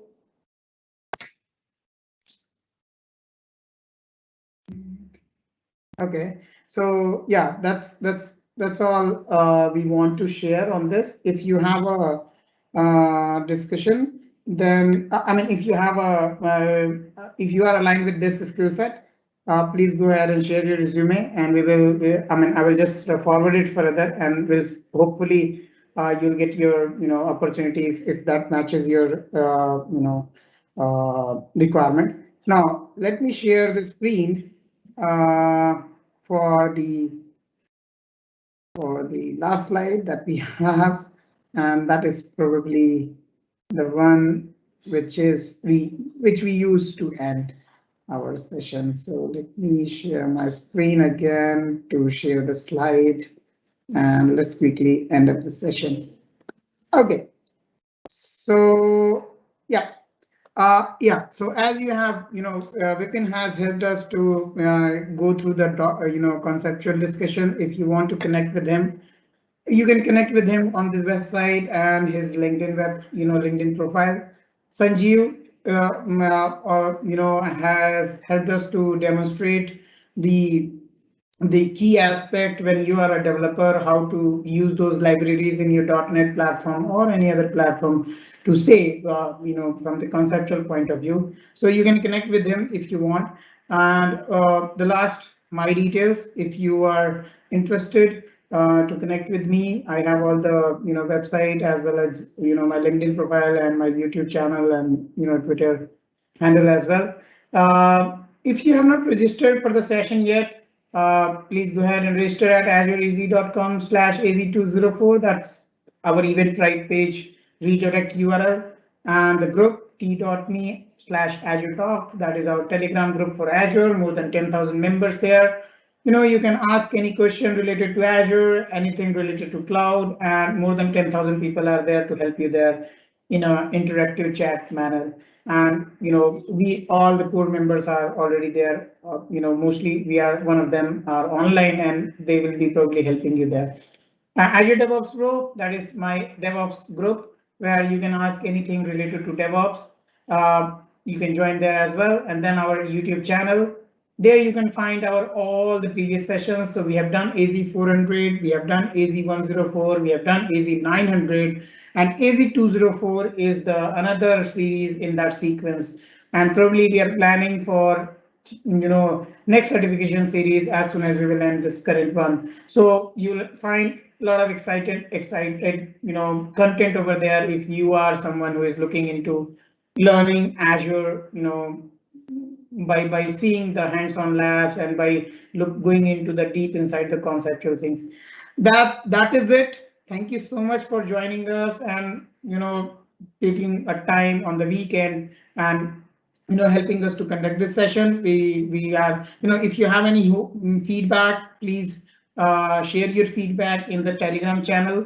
We will respond back to you, and probably we will work on those feedbacks, positive, negative, whatever. It feels good to hear back from the community about the things that we are trying to do and the objective that we have. And with that, I will just finish and conclude this session today. Again, have a good day, have a good learning, and let us know wherever you think we can improve upon. Thank you. Have a good day. Bye-bye.